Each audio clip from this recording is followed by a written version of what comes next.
Hello, hello. Welcome to Astrolight. I am going to dive right in with the beautiful awakened feminine renaissance energy channel.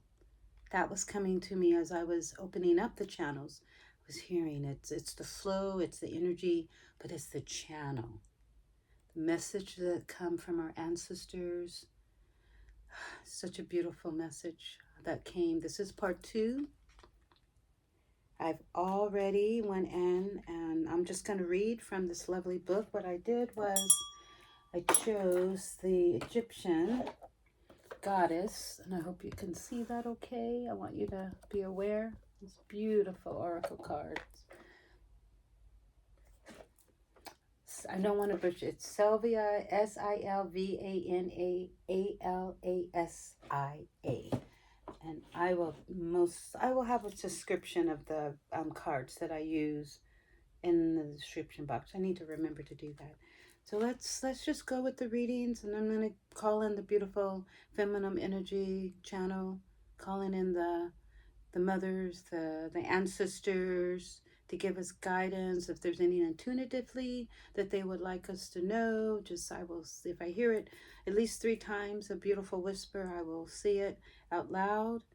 But mainly I will read on this moment, but I'm a clairvoyant and psychic, and so I tap right in with their ancestors. I am you and you are me. So if this lovely video has found your heart, welcome. This is Astrolight. What I will do is begin. Best set. Number 16, which is a 7. If you've been seeing a lot of 7s around, 777 is transformation, beginning again, starting over. Cat-headed female divinity are portrayed as a black cat, sun goddess. She personifies the beneficial heat of the sun, protectress of the house and cats, goddess of prosperity and wealth. She represents sensuality and tenderness, charm and generosity, love and passion, desire and pleasure. Maybe you should take a break from your routine and reconnect with nature and with yourself. Live your life with more fulfillment and passion. It lies within your ability to develop seduction and passion.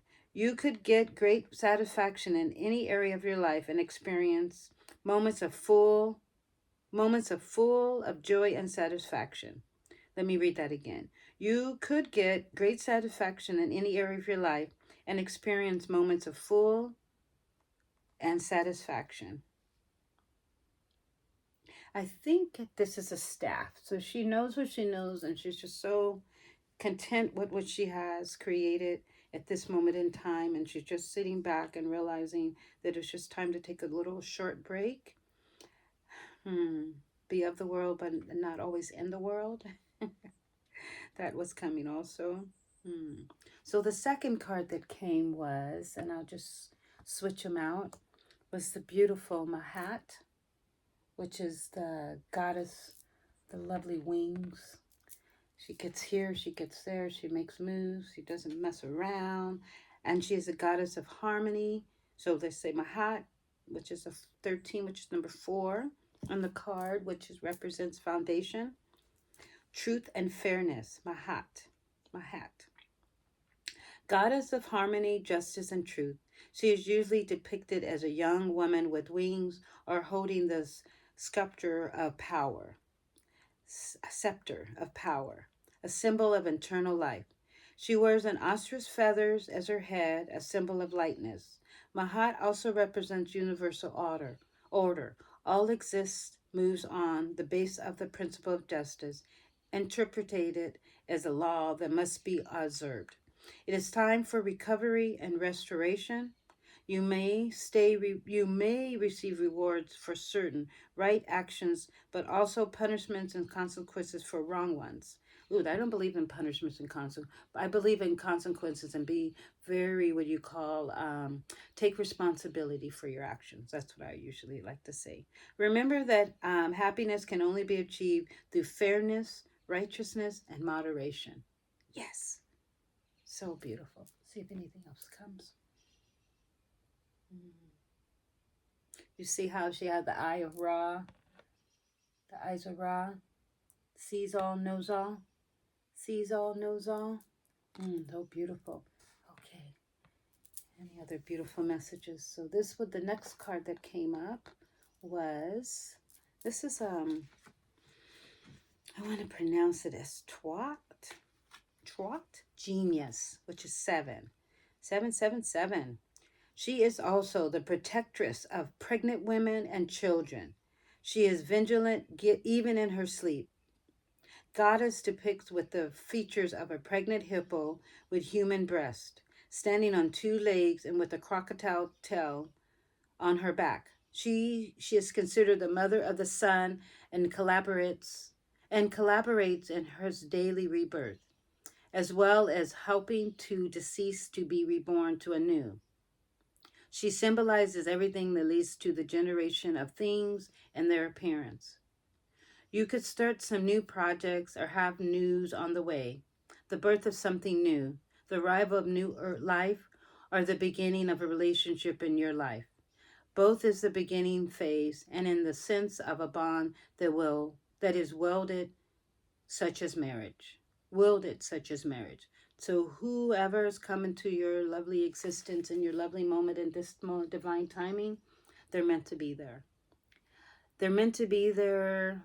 The heart knows. The heart knows what it wants and what it desires and what it needs, and the soul knows. And people are so intertwined, and they come into your life just at the divine timing, just when you're needing them, just when the messages come. Those are the ancestors bring forth those who are to be part of our journey and our spiritual journey. The ancestors help in that flow. I do believe. I do believe, and such as marriage. I love that. Such as marriage. What I'm also hearing, we weep what we sow. We weep what we sow. And I'm loving a lot of that energy. The Leo energy is very strong. They say that the right now the planets are all aligning, have all aligned. There's like 7 of them that aligned. So, and a lot of the Aries energy flow popping into April, and it's coming in very strong. So the Aries is all about do and be and show up and show out. And if they're giving birth to something new is coming. And don't hold back. No holding back. No holding back. So the beautiful goddess energy that also came up was Ra. And this was what I was calling in as I begin when I walk into the Egyptian energy. I'm always calling in the goddess Ra. She's just always on purpose. She is what I would say, talk about a flow of energy, a channel that's been with me since I was about 15. When I was 15 and it was very popular, everyone was getting tattoos. I wanted to get the Eye of Ra on my spine, my lower back, and that's coming to be before I turn 60. I see that happening. I'm 57 now. I'll be 57 this year. I'm losing track of time, which is beautiful. Time is so fluid. Time is so irrelevant. I've been saying that a lot.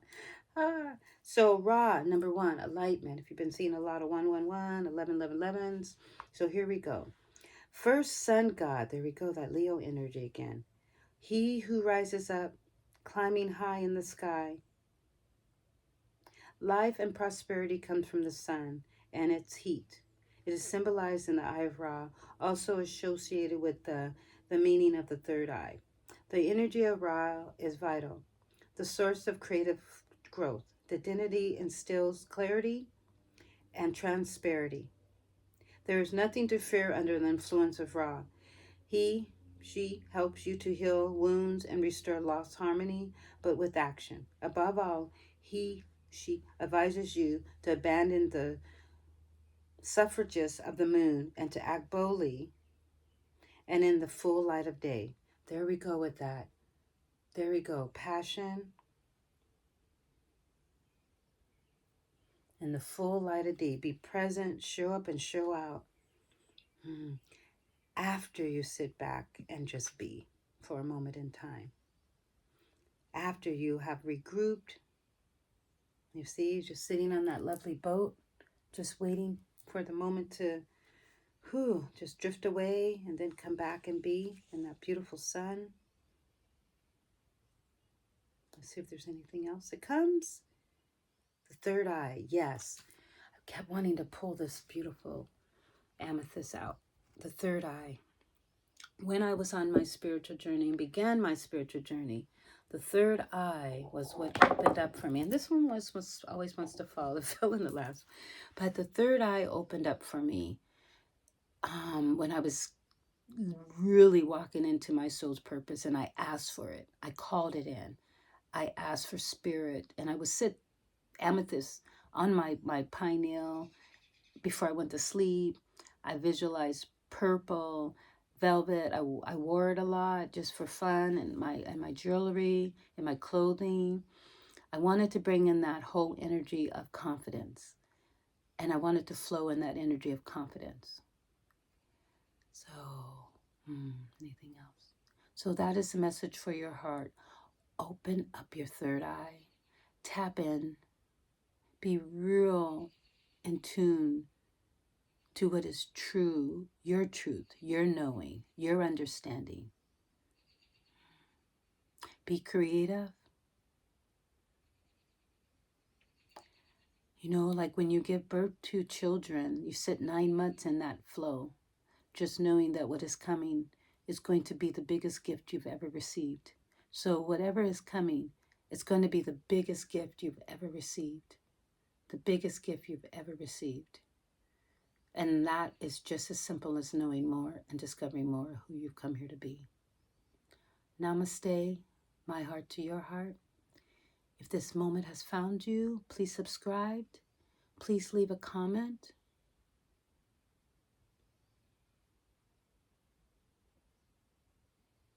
Take present time for yourself and nurture self, love on self, and be with self. My heart to your heart. We're sacred beings. Honor you. I honor you.